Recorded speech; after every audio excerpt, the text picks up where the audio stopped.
દુબઈથી ચાલતા 100 કરોડથી વધુના કૌભાંડના તાર જેમ જેમ ખુલી રહ્યા છે તેમ તેમ નવા કૌભાંડ બહાર આવી રહ્યા છે। ઠગાઈ આચરવા માટે સરકારી ડોક્યુમેન્ટ જેવા કે આધાર કાર્ડ, પાન કાર્ડ, ચૂંટણી કાર્ડ જેવા દસ્તાવેજોમાં ફેરફાર કરી આપનારા 2 આરોપીઓને દબોચી લેવામાં આવ્યા છે। CSCC સેન્ટરમાંથી આ તમામ કૌભાંડ ચાલતું હોવાનું સાયબર ક્રાઇમ સેલની તપાસમાં બહાર આવ્યું છે।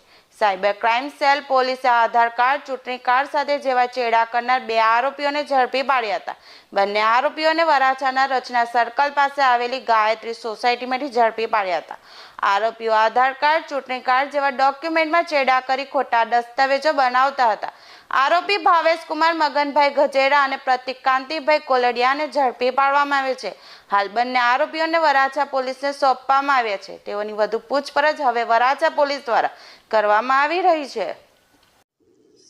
પોલીસ કમિશનર સરની સૂચનાથી સુરત શહેરમાં ચાલતા સાયબર ક્રાઇમને લગતી જે કંઈ પ્રવૃત્તિઓ હોય તેને ડામવા માટે તથા તેની પર દેખરેખ રાખી જરૂરી કાયદાકીય કાર્યવાહી કરવા માટે સૂચના આપવામાં આવેલ। તે અંતર્ગત સાયબર ક્રાઇમ સેલના અધિકારીઓ બાતમી અને વોચમાં હતા। તે દરમિયાન પોલીસ ઇન્સ્પેક્ટર શ્રી NR પટેલની ટીમને બાતમી મળેલ કે જે અગાઉનો સાયબર ક્રાઇમ પોલીસ સ્ટેશનની અંદર કેસ ચાલે છે, જેમાં એકાઉન્ટ આપવામાં ભાડે આપવામાં આવતા, તેની એ રીતના આ એકાઉન્ટ્સ ખોલાવવા માટે જે ડોક્યુમેન્ટ્સ લાગતા હોય છે એની અંદર થોડા ઘણા સુધારા કરવા પડે બેંકમાં સબમિટ કરાવવા માટે।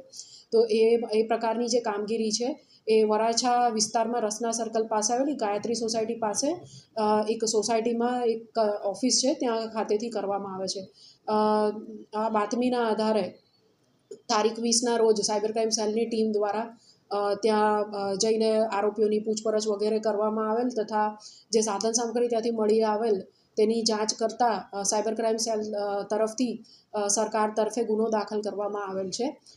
આની અંદર 2 આરોપીઓ મળી આવેલ છે, ભાવેશ કુમાર મગનભાઈ ગજેરા તથા પ્રતિક કાંતિભાઈ કોલડિયા।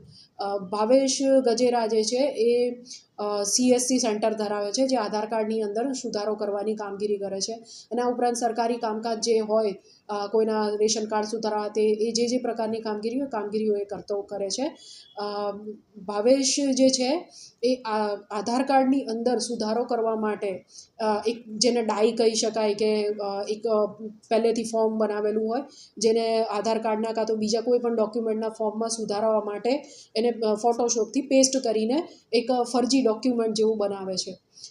એણે ઘણા ઇલેક્શન કાર્ડ પણ પાસ્ટમાં એ રીતના એડિટ કરીને ફોટોશોપને વિવિધ સોફ્ટવેરનો એ રીતના ઉપયોગ કરીને એ ફરજી ડોક્યુમેન્ટ્સ આ રીતના ઊભા કરે છે, જે ડોક્યુમેન્ટનો ઉપયોગ એ આધાર કાર્ડમાં સરનામું અને વિગતો બીજી સુધારવા માટે કરે છે।